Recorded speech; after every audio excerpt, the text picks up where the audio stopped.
Dubai എന്ന ഈ മഹാനഗരം കാണുന്ന അമ്മമാരുണ്ട്. അവിടെ ജീവിതത്തിലേക്ക് ഏറ്റവും വലിയ സ്വപ്ന സാക്ഷാത്കാരമാണ് ഈ അക്കാഫ് ചെയ്തു കൊടുത്തത്. അടുത്ത വർഷം 100 അമ്മമാർ ഈ ദുബായ് നഗരത്തിൽ വന്നിറങ്ങട്ടെ എന്നാണ് ഞാൻ വിചാരിക്കുന്നത്. കാരണം നാട്ടിലെ ദുബായ് എന്നൊക്കെ പറയുന്ന നഗരം പലതര കെട്ടിടങ്ങളും അമ്പരചുംബികളായ ഒരുപാട് മണിസൗധങ്ങളും ഒക്കെ കണ്ട് ആളുകൾ ചിത്രത്തിൽ മാത്രം കണ്ട ഈ മഹാനഗരത്തിലേക്ക് വന്ന് സായുജ്യമടയാൻ ഒരമ്മയ്ക്ക് അവസരം ലഭിക്കുക. 82 വയസ്സ് കഴിഞ്ഞ അമ്മയൊക്കെ വയറുപോലെ വന്ന് പുരസ്കാരം വാങ്ങിച്ച് മടങ്ങി. അമ്മയ്ക്കും നിങ്ങൾക്ക് എല്ലാവർക്കും എന്റെ സല്യൂട്ട്.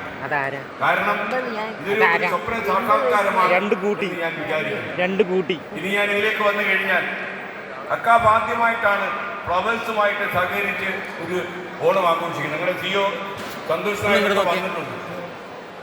നമുക്ക് വളരെ സന്തോഷമുള്ള ഒരു കാര്യം,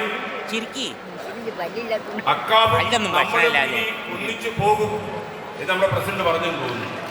പ്രസിഡന്റ് അഥവാ പറഞ്ഞില്ലെങ്കിൽ നമ്മൾ ഒന്നിച്ചേക്കും നമ്മൾ തീരുമാനിച്ചു. കാരണം ഇതിൽ കൂടുതലൊരു കൂട്ടായ്മ